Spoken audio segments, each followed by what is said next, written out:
Oshkosh Media is government programming on GovTV, community programming on Life TV, and community radio on Oshkosh FM 101.9. Welcome to the City Manager's Report, a look at city updates and a preview of the next Oshkosh Common Council meeting agenda. Thanks for joining us for this edition of the City Manager's Report. I'm Andy Radig, and in a moment we'll be joined by our City Manager, Mark Roloff. As usual, in the first half of today's show, we'll have some municipal news updates, including information from city departments and news that residents can use. In the second half, we'll highlight items from the upcoming Tuesday, January 9th, Oshkosh Common Council meeting agenda. And with that, we bring in our City Manager, Mark Roloff. Mark, thank you for joining us today, and Happy New Year. Happy New Year to you here. Great to be here, Andy. All right, very good. Well, we have a lot to talk about today, and I know that we've had some discussions in the past about special assessments, and we wanted to talk a little bit today about some potential changes to special assessments in Oshkosh.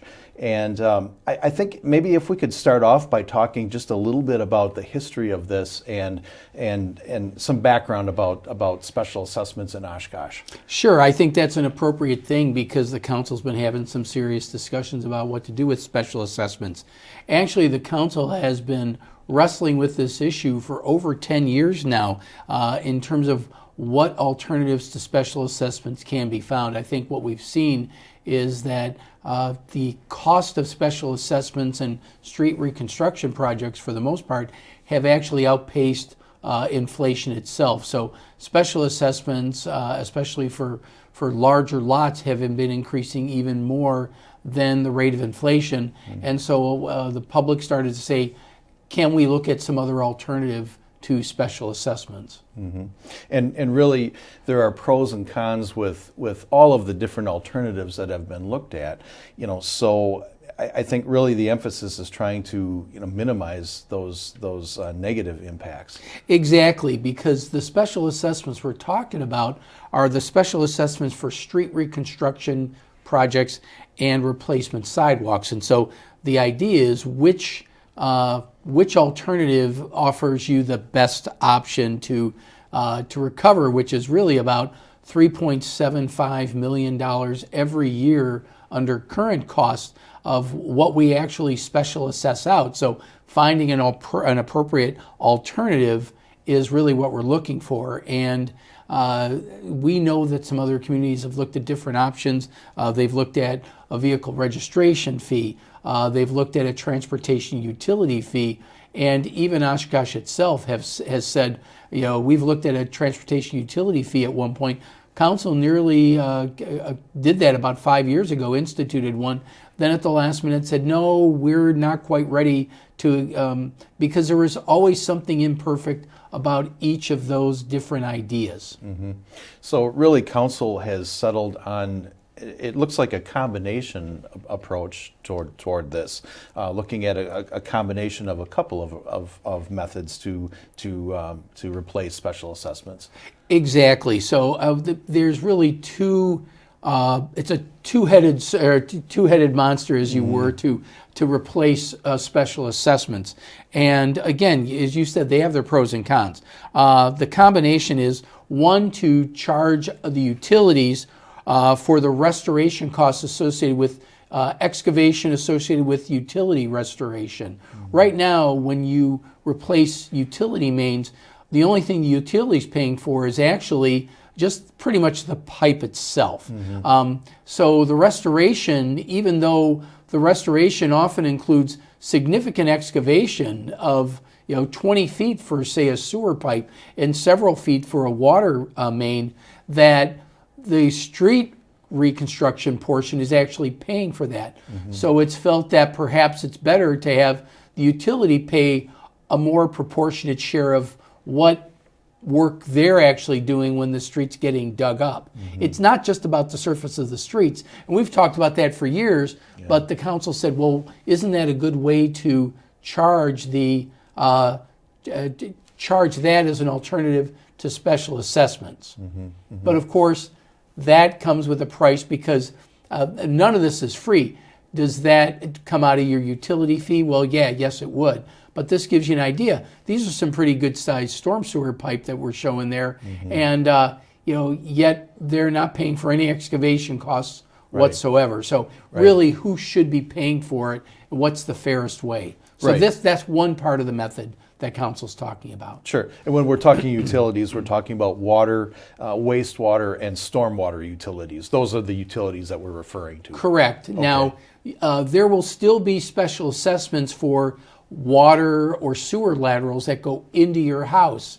But those are something that effectively were required by law, by Public Service Commission rules. That's something that benefits your specific property. So we can't eliminate those, but what we can do is we can eliminate all of the cost for street reconstruction. And that's really the bulk of the charges that people are seeing right now. And then, of course, it'll also eliminate the sidewalk special assessments for new sidewalks, reconstructed sidewalks that get done as well. Okay.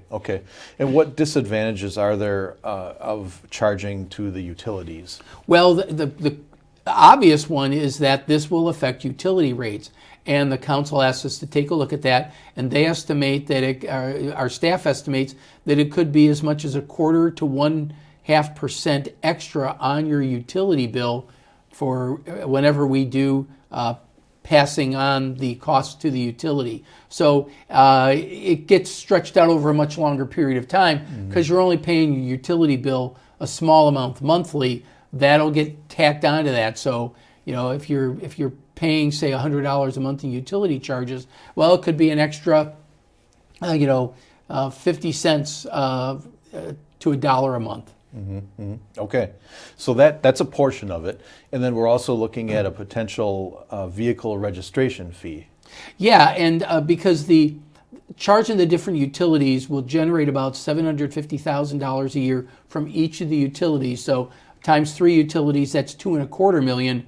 I said we wanted to raise $3.75 million, so we're about $1.5 million short. So the remainder of it would be through a vehicle registration fee that we do have the ability to do that through state law, but up to this point we've never done that. But we have discovered that a number of municipalities throughout the state have gone to a vehicle registration fee, and many of them, particularly the ones in northeast Wisconsin, many of them have adopted this fee specifically to get rid of special assessments.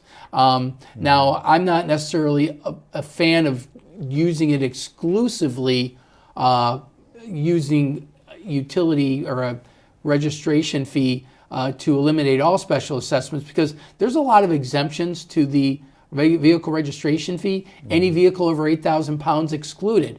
And anybody who has a business could actually have it located in a different community. You never pay for it. There are certain vehicles that are exempt from state law, including vehicles that are owned by the city and owned by state agencies. So they wouldn't be paying those, yet they're still using the streets and everything. So it's not perfect, but if it's only a portion of it, then it makes more sense. So these are the comparable vehicle registration fees in other Wisconsin cities, either comparably sized communities or communities that are around us.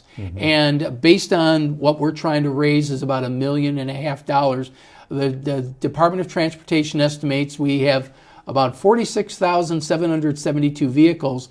So to raise $1 million, we'd have to institute a fee of about $35, which is on the higher end of what you see on this range here. It ranges from $10 to $40, so $35 would be a little bit on the high end, but we're trying to make sure that we have enough to cover so we can completely eliminate street reconstruction special assessments. Okay, and I believe the Department of Transportation collects a part of that fee as well, so it's kind of a combination. Yeah, they take a small portion, like 17 cents per vehicle, but the bulk of it goes back to the municipality. But that'll be used to make up that difference, and then we can eliminate the fee. Okay, all right.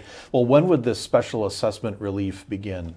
The special assessment relief would begin for all projects that are that begin on January 1, 2024. So projects that will begin this year. So projects in the past will still be special assessed, even if you haven't even gotten the bill yet.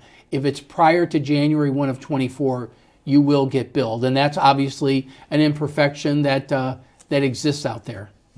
Okay.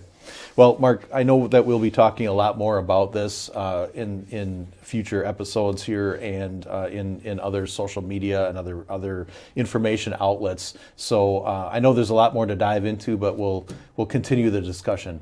Thanks, and I think we will get information out, frequently asked questions, things like that, because we want people to understand what it is before the council considers this. Right, absolutely. So a lot more details, and we'll be sharing that information. Okay. All right, well, another update is we talked late last year about some emergency work that is being done on our water intake pipe for our water filtration plant.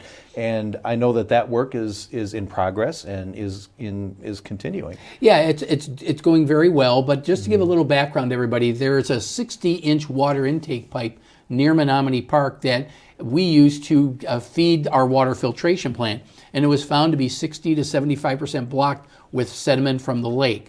I actually declared an emergency back in May to address this, but it took some time before the Department of Natural Resources gave us the go-ahead to remove the sediment. And unfortunately, while we would have preferred to get it done in the fall, it's now getting done at the beginning of the winter. But we want to get this done because we want to make sure that the intake pipe does not get blocked with ice and the sediment. So this is just a little bit of video of what we're going. That bubbling that you see there in the water is actually the water getting pushed out of the pipe and the sediment pushed out into the lake. And there's a barrier that's in place to block that. So we've started that work. And we've got 12 pumps that are pumping about 120,000 gallons a minute out of the pipe to clear the pipe.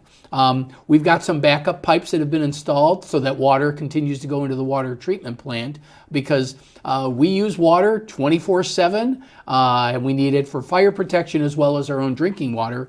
So the work's been underway since December and it's expected to continue through the week of January 7th. So you'll still see some equipment staged out there in Menominee Park because the pipe is pretty far out into the lake and we got a lot of pushing of sediment to do to get done before we're all done. Okay, well, it sounds like we're in great shape. The work is continuing and we just need to get this wrapped up and we'll be in looking good. Yeah, and it's all about making sure that our water is safe and healthy for our residents to drink, and that's what we're committed to, and this will get it done, and I'm happy that the DNR gave us that go-ahead so we can get this project done. Okay, excellent. Thanks for that update.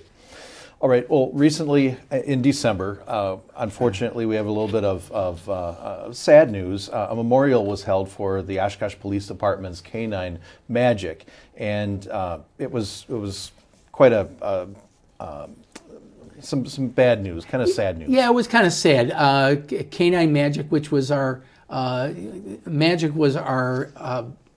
therapy dog for the police department. It helped provide emotional support to both members of our community as well as officers.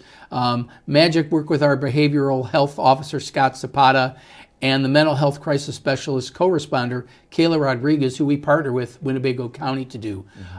Magic was obviously the leader of that group, and Magic just had an incredible personality that people were so attracted to. But unfortunately, Magic, they discovered she had cancer surrounding her heart, and so we couldn't do anything to help Magic recover. So Magic was 4 years old, and we held a memorial service on December 12th at the Best Western Hotel to honor the life and service of Officer Oshkosh Police Canine Magic. So Magic is absolutely going to be missed. She was a one-of-a-kind animal pet to the entire police department as well as Officer Zapata's family. And she'll be missed, but I'm sure we'll be getting another therapy dog. And OPD will be working with Journey Together, which is a local organization, to fulfill that. Yeah, and Journey Together has been great about that, and so we're appreciative that they're going to continue to work with us to get another version of Magic out there. All right. Well, also talking about the Oshkosh Police Department, in December they held their Shop with a Cop event. And I know that this was a big success. They've done this for a number of years, but it was great to see them have a great event this past year. If you were out doing some late shopping at some of our local businesses, Walmart, Telecom Pioneers, Wisconsin Chapter number 4, the Southside Yacht Club, and individual citizens made this event possible. So some of our officers greeted some kids out there at Walmart and made the rounds to do some shopping. So it's our officers, our civilian staff, and our auxiliary police shop with children who bought gifts for their family members and themselves. So this year, 20 children ranging from elementary to high school were chosen to receive $200 in gifts per family. So there were some wonderful donors and volunteers that made this program a success. And it gives the police department an opportunity to get together with the community to provide a better holiday season for some Oshkosh families. So it's just a small way for us to give back to the community, and our officers enjoy it and get a lot of satisfaction. And obviously some families had a very nice Christmas because of that program. So congratulations to the police department for their Shop with a Cop program. Sure. And when we get the information, we will also share an update from the Oshkosh Fire Department's food and toy drive. When we get that info, we'll share that as well. Another great success, but again, hats off to all of our public safety folks for just doing a little extra during the holidays. Right, absolutely. Okay, we also wanted to share that the city's website has a new address, actually, beginning this past January 1st. The city's website has a new home on the World Wide Web. Yeah, beginning on January 1, we're transitioning our emails and our website from our old ci.oshkosh.wi.us to oshkoshwi.gov. Only qualified U.S.-based governmental agencies are permitted to use that .gov domain, but the reason it's done is it improves the security and searchability for the city's online presence and gives visitors assurances that they're on the official city website. Right. So it's better security, and folks can also still use the ci.oshkosh.wi.us in the near future, and that will be redirected to this oshkoshwi.gov address. Right, and if you get an email from us, we'll be notifying you that the new address does exist, and we want to make sure that you have access to that. So if you regularly email the city or regularly look up one of our sites, you'll want to update your email addresses for contacts to the city, but also adjust your online bookmarks and links to the City of Oshkosh web pages to that oshkoshwi.gov domain, so that you are, because eventually it'll go away, but we're going to give ourselves, darn near the whole year, but the quicker you get it done, the easier you'll be able to make the transition. And then you'll know you're on the correct website when it's a .gov domain name. Right. Better to get the word out there and have people make those adjustments. There you go. Okay. Then also, Mark, we wanted to pass along that the Oshkosh Senior Center is having an open house, and I know that they especially like to highlight their fitness center. Their fitness center is a place for older adults from our community to, discreetly, as a senior, get access to facilities and equipment that will benefit them. So we're hosting an open house on January 25th from noon to 3 p.m.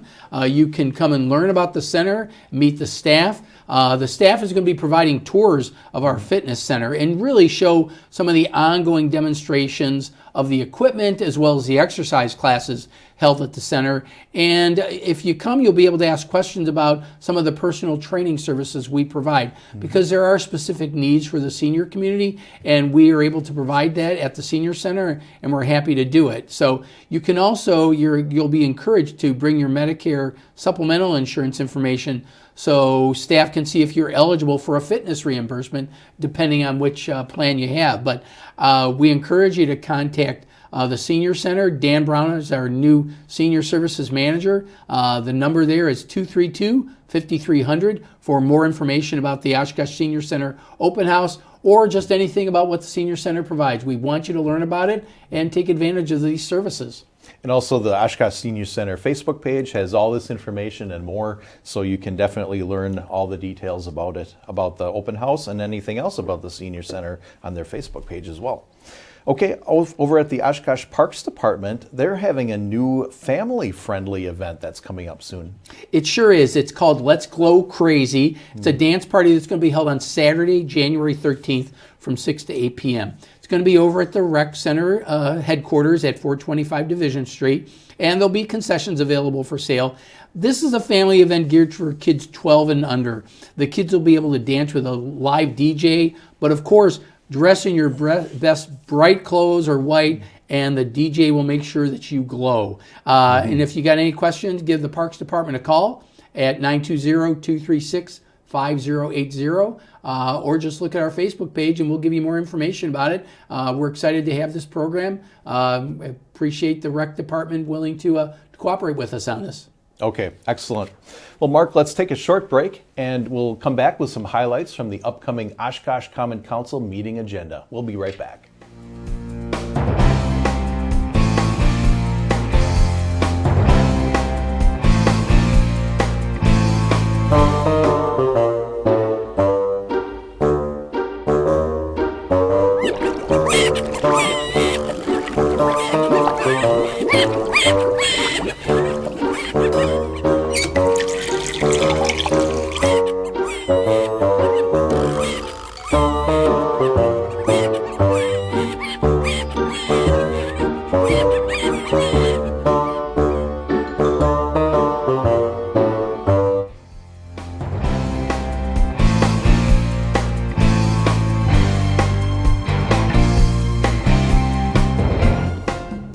And welcome back to the City Manager's Report. I'm Andy Radig along with City Manager Mark Roloff. Let's turn our attention to the agenda items from the upcoming Tuesday, January 9th Oshkosh Common Council meeting. Okay, Mark, we're kind of getting back into the swing of things here for the council again in January here. We have some items on the agenda, and it looks like the first one that we're mentioning here is that there's a labor contract with the Oshkosh Professional Police Association for approval. Yeah, this is our union for our rank and file police department, our police officers and detectives. And we generally have a 3-year contract, and our contract just expired at the end of December. So we've reached agreement with the union, and they've ratified it, and so we're bringing it to the council for them to approve. We appreciate the work of all of our officers, and our goal is to offer competitive wages, but we do negotiate those, and we appreciate the cooperation of the Oshkosh Professional Police Association to get this done relatively early in the year, so we can get back to doing what we do best, and that's providing public safety services to our community, and very proud of the work that the police department does, and happy we got this agreement all done. Okay, all right, that's good news.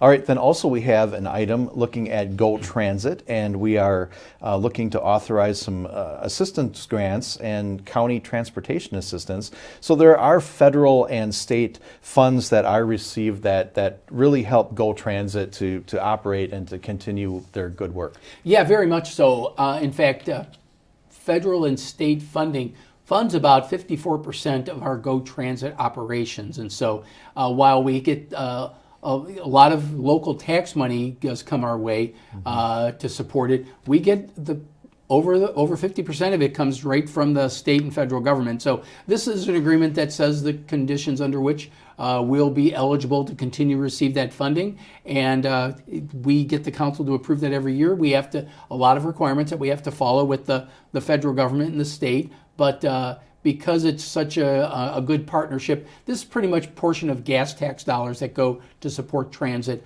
and so we make the best use of it as much as possible. Okay, and then we're also, we have another item here that we are also working with the Oshkosh Area School District, and we're adding a morning bus service for Oshkosh North High School students. 3 years ago, we entered into an agreement with the school district to provide free busing for students, and the demand was very high at Oshkosh North High School, so much so that we added what's called a tripper bus. That is a special bus that starts at the high school and ends at the transit center, and we did that in the afternoon. Well, the demand is picked up so much in the morning because of the peak demand for this, so that we're having a special morning tripper bus. And fortunately, because we do get funded by the state and federal government, we only have to come up with a small portion of it. It's about $5,500, I believe, and we're splitting it with the school district for that extra bus, and we're happy to do that, and we're glad the demand is there. We're glad the students are taking advantage of it, and this is just a way to make sure that it minimizes the impact for everybody else who rides the bus, because if it's filled just with kids, then our regular commuters that use GO Transit aren't going to be able to ride the bus. So this spreads our demand out and makes it a better riding experience for both the students as well as other passengers on GO Transit. Sure, makes a lot of sense. Good opportunity to make that work. All right. Then we also have a cooperative purchase of some police interceptor utility vehicles. And are these all replacements for squad cars for the OPD? No, they're not. I think there's about 10 vehicles here, if I'm not mistaken. Half of them are replacement vehicles, and this is an example of what some of our new squad cars look like. But we also are implementing what's called a take-home vehicle program for officers who generally live in the city limits, and there's a lot of advantages to having that police car as a take-home vehicle. Number one, the statistics show that the vehicle is better cared for because it's really responsible. One person is responsible for that vehicle, so it doesn't just keep getting handed off on a shift and be actually used 24 hours a day. So they last a lot longer. Additionally, it creates a greater presence in the community because you're going to see those squad cars. You don't know if it's an on-duty or off-duty officer. So it has a greater presence in the community and creates a greater sense of public safety. So we have some vehicles that do need to get replaced because we go through some hard miles on those cars. I would think so. But the take-home vehicle program is another way to improve our presence without actually adding to the number of police officers. Okay, very interesting. All right. Well, then also, Mark, under new resolutions, we have the approval of 2024 fee and charges schedule. And I believe that these will take effect immediately. Yeah, they will.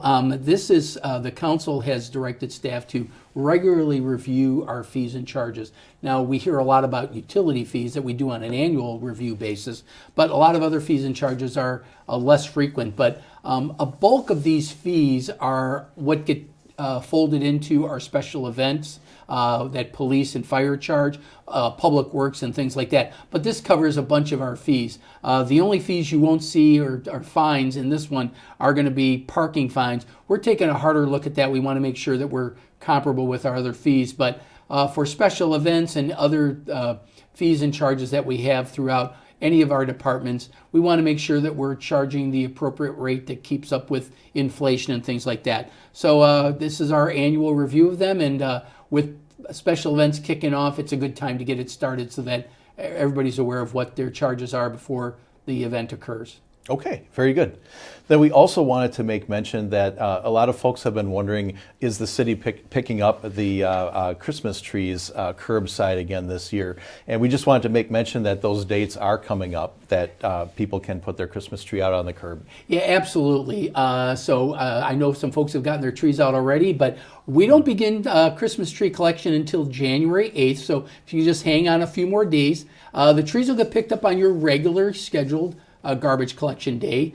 We ask that you remove the decorations, lights, and tree stand. We just want the natural tree itself.